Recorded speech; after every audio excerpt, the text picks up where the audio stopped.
Hey guys, how y'all doing today? My name is Franchise Fanatic and welcome back to the channel. And today, for you guys, is another movie review. Today we're tackling the latest DreamWorks film, Kung Fu Panda 4. Now, I'm going to be straight up honest with you guys. I do like Kung Fu Panda. However, I have not rewatched the first three. I don't have them on DVD or nothing. I don't have any of the streaming services or whatever. I kind of remembered it, but I did my best. But I do remember seeing them. Maybe not all of them fully, but I do remember liking them, okay? Me and DreamWorks, we kind of have like a love-hate thing. And Shrek's okay. Obviously my favorites are obviously Rise of the Guardians. It's my favorite by DreamWorks. Puss in Boots, The Last Wish, that's a great one. Shrek's fine. Kung Fu Panda is good. How to Train Your Dragon is good. So I don't love all of them. I haven't seen them all, but I am pretty familiar with Kung Fu Panda. And hey, the third one came out in 2016, I believe. So it's been a really friggin' long time since we've had Po on the big screen. Not Poe Dameron. It's a different Po. It's the Fat Panda Po, But in this case, it is cool that we're revisiting this world. I really like the Chinese/Japanese culture. I think it's really effing cool. I like the pagodas and the music and the dragons. That's kind of a big reason why I love Ninjago. Ghost of Tsushima, Avatar: The Last Airbender, that kind of stuff. I like that kind of, stuff in culture. And I think they do a good job with this. Again, I have seen the first three, so I'm not going to remember everything. I know Tai Lung, I believe, is one of the villains in one of those films. I didn't remember that Po had two dads, and no, it's not a weird woke thing they did. It just took me an extra second. I'm like, oh, Po's adopted dad, the weird chicken thing, adopted him.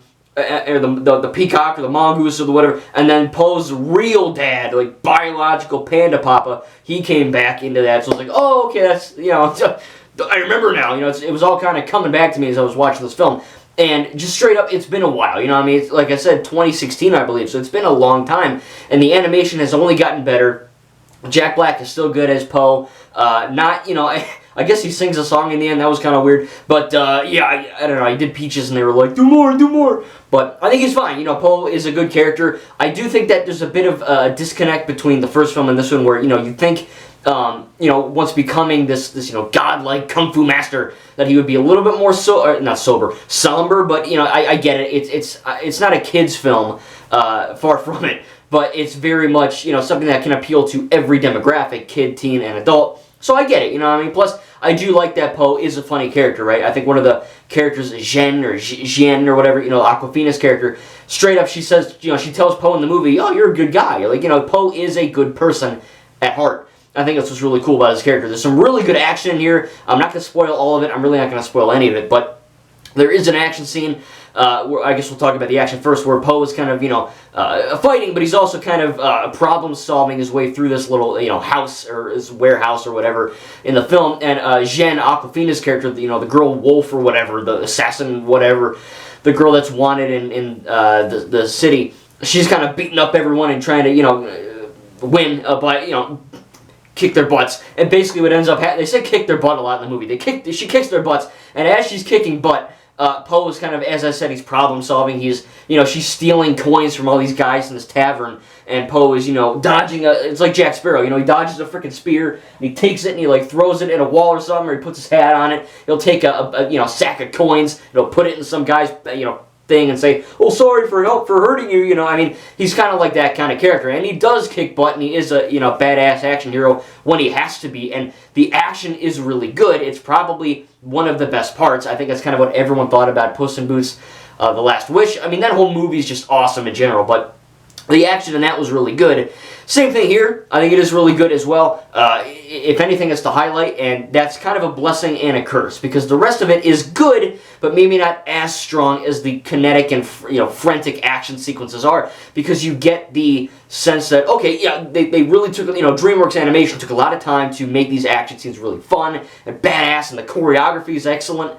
No one really mentions choreography in animated films. They're like, oh yeah, it's that baby movie, It's like, no, these are effing, these are films, Treat them as film, for God's sake. They're not baby movies. And this one really had some good action in it. I'm not going to say it's the best choreography in the world, but it's pretty good, especially for a Kung Fu Panda film. Again, I'm sure they're great in the other three. I just don't really remember them a whole lot. But, I'll have to rewatch them as soon as I can, because I do want to rewatch them after seeing this one. The action's great. Animation is obviously a step up from the first three, of course, right? We're in 2024 now. So it's a really good looking movie. There's a little bit of stylization that The Last Wish had. I think, Spider-Man Across, or Into and Across the Spider-Verse, regardless of, if you like those movies or not, those films, they really, really influenced animation just as a whole. I mean, the low frame rate action sequences, or the very stylized kind of sense of the animation, the frantic and fast-paced style of those movies kind of lends themselves to, and, we've seen it in other movies. We've seen it in The Last Wish, Puss in Boots, and we've seen it in this. The Bad Guys did it. A lot of DreamWorks movies kind of saw Spider-Verse, and they were like, oh shit, write that down, you know what I mean? They were like, we gotta do what they did, and it works. For the most part, I think it's pretty good. So yeah, the animation is good. It does kind of switch that stylization, which is also really nice. The plot is passable, okay? I'm not saying I completely remember the plots of the first three, but this one's okay at best. Like, it's good at best, you know what I mean? Poe is trying to find a new successor, kind of like Cars 3, but Cars 3 did it a lot better. This film's message, without ruining anything, is change. Poe is changing, and he's trying to find someone else to take a spot. And then you also get this wolf character who is, changing into something in the film, which you'll have to watch and find out. But it's really cool how they kind of, bring that together. It's not like The Last Jedi where it's like, oh, all these things are connecting at the same time, and it's this big light bulb moment, and the audience is like, wow! At least the smart ones. But in this case, it's like, okay, this is coming together nicely, and I like the plot. Poe is not only doing that, but he's also trying to fight the chameleon, right? This girl voiced by Viola Davis, who is Waller in the DCEU. I kind of heard her. I was like, oh man, it sounds like Amanda Waller, and it was. So there you go. But she's the villain, of course. Being a chameleon, she can kind of shapeshift. I think that's a Spider-Man villain too. She can shapeshift into different things, and different villains that Poe has faced, like Tai Lung, for example. But she can't copy his fighting technique. She can just look like him and intimidate people. So she's trying to get the staff that Poe has to kind of, open this realm and kind of suck the powers of all the villains that Poe has faced, so that she can become the ultimate kung fu master and kind of rule the world and all that. So it's a decent villain. It's not like Death from the Last Wish or Pitch Black from Rise of the Guardians, but she's okay. She's fine. She does the job. And then you get to the other plot, which is, you got Poe and Zhen changing, the Awkwafina character, and then you have them trying to find the chameleon and kind of, safeguard the staff and all that. And then you have the other plot, which is probably the weakest aspect of the movie, which kind of brings down the pacing a little bit, which is Poe's, again, it sounds weird. They say two dads a lot. I don't know if that's like a thing they had to check the box. I don't know. But it's true, he's got two papas. I think one of them had a wife. I'm pretty sure that the panda did, and she died in this panda genocide or some shit. I don't know. That's what I remember, at least a little bit. But the two fathers are looking for Poe, and, they kind of get into wacky hijinks. Poe and Awkwafina's character, Zhen, they kind of stop at X spot, and then they move on to Y spot, but then the two dads are at X spot. And, they're kind of like, each scene that Poe and Zhen move on, the two dads kind of arrive at the last spot. And it's fine, it works, there's some good jokes in there, but every single freaking time, man, you see these two dads, I'm like, God, it's, like, there are jokes and it works, but I'd much rather watch, like, that stuff, Or, like, where's the Furious Five, or whatever they're called, the Ferocious Five or something? Like, where are they? They're barely in the movie. They're like, have zero screen time, essentially. And that's kind of weird. It's like, I get because they're fan favorite characters, and I'm sure they had a better thing to do in, 1, 2, and 3 that I just don't remember. But, every time they're on screen, I'm like, all right, let's move this along a bit. Let's go to Poe and Zhen here. Let's go. Let's get to the next action scene.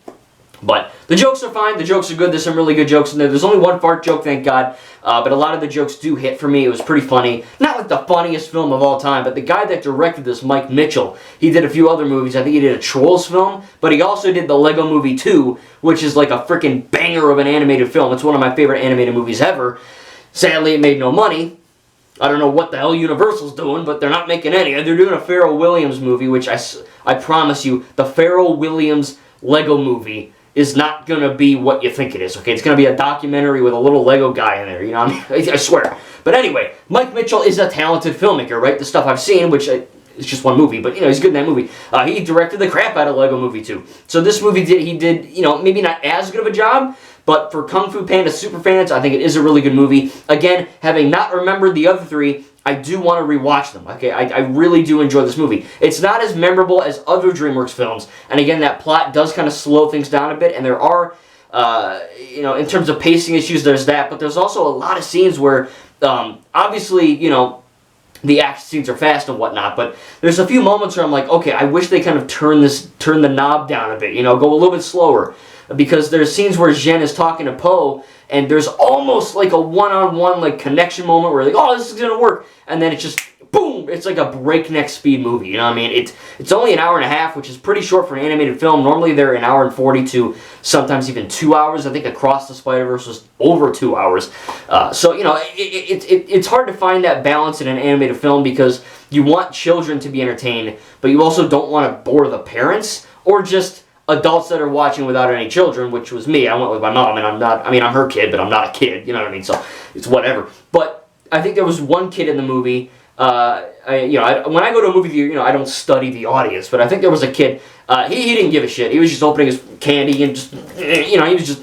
Kids don't, you know, I know that kids aren't stupid. I'm gonna be a teacher, so I shouldn't say that. But you know, kids, a lot of them don't understand the messages and the morals and the story and the inside jokes. They just see colors and they're like, wah! You know, I mean, obviously kids aren't like brain dead. But I think this one was, you know, I mean, he's just kind of sitting there like, ooh, wow, colors, like he didn't laugh, he didn't do nothing, he just sat there and fiddled with his, you know, popcorn or whatever the whole time, and it wasn't as bad as the Madam Web guy who was snoring. I wanted to kill that guy, but still, it's just kind of funny that, you know, the baby movie had a kid in there and he didn't even know what was going on. Me, the adult, was like, wow, I appreciate the art and I appreciate the comedy and I appreciate the action. The cinematography is really great, so I don't know. That's why animation is so cool. It appeases babies, but it's not for babies. You know what I mean? It's for everyone, and I think that's what's really special. And that's all, you know, also very true of this film too. I'm assuming the other three as well. There are some really, you know, awesome moments in this movie that were like, wow, this is really awesome. You know, Poe is awesome and really cool. There's some really funny jokes. Of course, a lot of the jokes are in the trailer, which I know they have to do that to get you pumped, but still, there are some jokes that are not in the trailer that are still pretty funny, so, you know, keep a lookout for those. But I think it's a good movie, you know what I mean? My only real negative was the pacing. Sometimes it felt too slow, sometimes it felt a little bit too fast, and, you know, I just felt that by the end, it did come together in the end. I'm not going to lie and say it didn't, but as I was watching it, I'm like, okay, let's skip past the two dad thing, and let's go with Poe and Jen and do something more regarding the plot. And I know, again, that dad thing comes together where they're like, oh, we care about you and we want you to be safe, but it's like, all right, that isn't the message of the movie. The message is change. And I guess they have to adapt to change, that they have to let Poe go and become this, you know, something that they don't want him to be, but that's not really mentioned in the movie. It's just something that I just thought of right now. So, you know, it's a bit, I don't know. Maybe it's a message and I just overlooked it, but as far as I'm concerned, in terms of the change message, it was really Poe and Jen. You know, some other stuff too, maybe the chameleon too, if you want to think about it. But the messages were good. The animation was really great, of course. The comedy was good for the most part. Again, it's not the funniest film ever, but it is pretty funny at times. The plot is good. I think that, you know, bringing back the old villains and having the chameleon kind of, you know, try to take their powers and all that, I think that's really cool. Very commendable, and it's just, some of it's forgettable with the two dad thing and just the whatever, like, I don't care. But the stuff that really does matter with the chameleon and the morals and the action scenes and the really great animation and just kind of the ever-changing world that Kung Fu Panda has. Again, I don't remember the first three that much, but I do know that this franchise, it's really, really rich with lore and all that. You know, maybe not as lore as like, you know, Ninjago, Star Wars, Marvel, stuff like that, but it's still there. And I think that's really cool. So I can't wait to rewatch the first three, man. I swear I will at one point. I have seen them. Don't remember them that much. But I did like this movie. I will buy it on Blu-ray, and I think it's a pretty good time. Again, some of the pacing is a bit wonky, but other than that, the animation, the action scenes, the plot, for the most part, the music's good. I think the editing's fine. And, yeah, I think I had a good job. Again, short rounds in it. The Ke Huy Quan guy who's, I don't want to say shoehorned into everything, but, you know, he had that one movie and Everything Everywhere All at Once or whatever, and now he's just in Everything Everywhere All at Once in reality. But, you know, he's fine in this. He's good. It was funny. I heard his voice, and I'm like, hey, it's Short Round, you know what I mean? I know he doesn't probably want to be known as Short Round for his whole life, but that's all I've seen him. I know he's in Loki Season 2. I still haven't seen that. But anyway, Kung Fu Panda 4 is good. Again, some really good voice acting. Awkwafina, she's hit and miss for me. You know, sometimes she's like really ear-gratingly annoying to listen to, and sometimes she's funny. So it's like a give or take kind of thing. I don't know. But Jack Black's good. Again, he sings in the end, so it's like, all right, that's cool, I guess. I guess you're a singer now too. But yeah, I think it's a good movie all in all. Not perfect, but it was pretty fun, and it's definitely better than some DreamWorks movies I've seen in the past. I'm gonna give Kung Fu Panda 4 an A-. Again, my only issue with it being the you know, the pacing and just some of the scenes really not having to be there, and they don't really I guess coalesce as some other scenes were in the end, and they don't you know piece together too well. But overall, man, it's a really fun time, and I do appreciate that they made a fourth one after, what, 2016? You know, it's been almost, what, 10 years? It's been like 8 years or something? It's been a long time since we've had Kung Fu Panda 3, and I'm glad they're making a fourth, and hopefully, I believe the director said, or DreamWorks said, they want to make a fifth. So, hey, you know, as long as it's good, I'm all for it, man, for sure. Thank you, guys, and we'll see you in the next video.